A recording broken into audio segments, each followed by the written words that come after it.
viewers! I welcome you to the first of what I hope is a long-running series. Getting straight to the point, this is the Brotherhood of Gaming review show, where every once in a while we will take the highest anticipated games of the month and pretty much give them our honest review. Now, as you already saw in the intro, or should have saw, you lazy asses, Sonic Colors is the highlight of our week, having just been released a couple of days ago. In fact, it was also released the same day as Assassin's Creed Brotherhood. A review for another day. But not right now.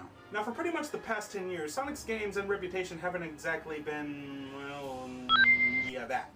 But with the recent release of Sonic the Hedgehog 4, Sega is trying to show some promise in bringing our good old Hedgehog back into the limelight where he belongs. It worked with Sonic the Hedgehog 4. Can they do it again? Let's find out. Because Eggman plus secretly built amusement park equals evil plot for us to foil. After starting a new game and traveling 3 levels in, a story comes to surface, giving you the heads up that in the outer reaches of space, Dr. Eggman has built an amusement park which consists of 5 planets, linked together by chains. Seems harmless at first, but oh, big shock, it isn't. Shortly after tasting what little delight Sonic and Tails find, they come to find Eggman's goons up to no good trying to capture alien creatures called Wisps. Yeah, I'll just stick with aliens if that's okay with everybody.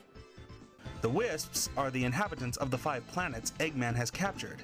It's later learned that Robotnik has been using all of these little guys as energy to power up all of his latest robots and equipment, which is costing the Wisps their lives. That's pretty low, even for a sleazeball like Eggman. Needless to say, Sonic leaps into action to save the day, yet sadly there is nothing to save you from the middle school jokes and puns you'll be bombarded with by every speaking character. You talking to me? Yes, I'm talking to you. There's nobody else here, so I must be talking to you. The overall plot and story is solid and makes for a good adventure. It comes off a little weak for a few minor reasons. One being your final boss wasn't exactly an unforgettable one, and Super Sonic, though hidden within the game's secrets, wasn't involved in the conclusion. Though still a dangerous and hectic task for our hero to overcome, he's definitely had plenty of tougher trials in the past. This story gets a 7 out of 10. Somehow I knew you'd say that. Though Sega's last installments were more than less of what the fans desired, they'll be happy to know, like 4, Sega got this one right. There are 45 story mode levels total, yet sorry to say that there are quite a few levels that are far too short and can be completed within the minute mark. Regardless, the gameplay is fun and a bit of a throwback to the good old days when Sonic was fresh to the 3D universe. As you progress through the game, it does gradually get more challenging as obstacles will contain puzzles and plenty of trial and error to get through certain traps. Adding to the fun is the replay value. As you go through the game, you will get access to more aliens which will give you different powers, such as being able to drill through the ground or skyrocket to what otherwise were unreachable areas. The hidden secrets and areas you can find in these levels will be enough to keep you coming back to explore what you will have missed the first time around. And even more so after, just to be sure you've seen everything. An only notable nitpick is the control will sometimes feel a bit stiff, but as far as gameplay goes, we give it an 8.5 out of 10. Good! Great! Awesome! Outstanding! Amazing! There isn't much to say that hasn't already been said a million times and over on how well Sega does when composing music. Sonic Colors is no exception. The music is catchy as always, and the new theme and ending will make your favorites, if it's the sort of thing you're into.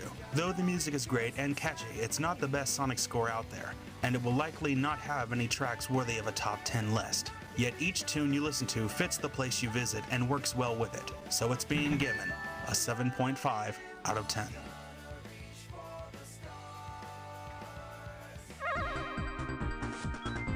Last, but in this case, definitely not least, we cover the graphics. For the Wii, this game is mildly impressive. I've seen games on the PlayStation 3 and the Xbox 360 with visuals that don't look as impressive as this. Visually, it's one of the prettiest Wii games I've seen in a long while. The best set of levels that definitely show it off are the Starlight Carnival acts. The camera flies all over the place, making sure you don't miss a thing. In fact, you're likely to accidentally lose focus on what you're supposed to be doing, resulting in you taking damage while your eyes are elsewhere instead of looking at your obstacle. For graphics, it deserves a 9 out of 10.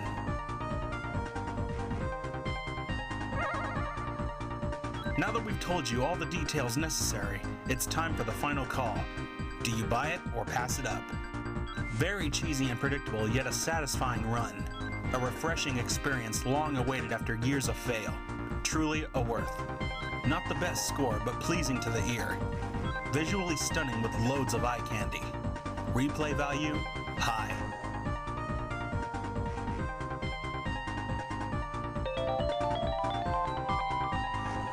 all is said and done, and hopefully one of the many to come, it's a Sonic game fans have been craving for.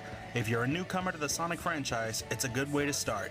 Yet sad to say, if you weren't a Sonic fan before, this game will not change your mind. Yet for $50, it's worthy of being in any collection, so give it a shot. Thanks for watching TBOG Reviews, and until next time, keep on gaming.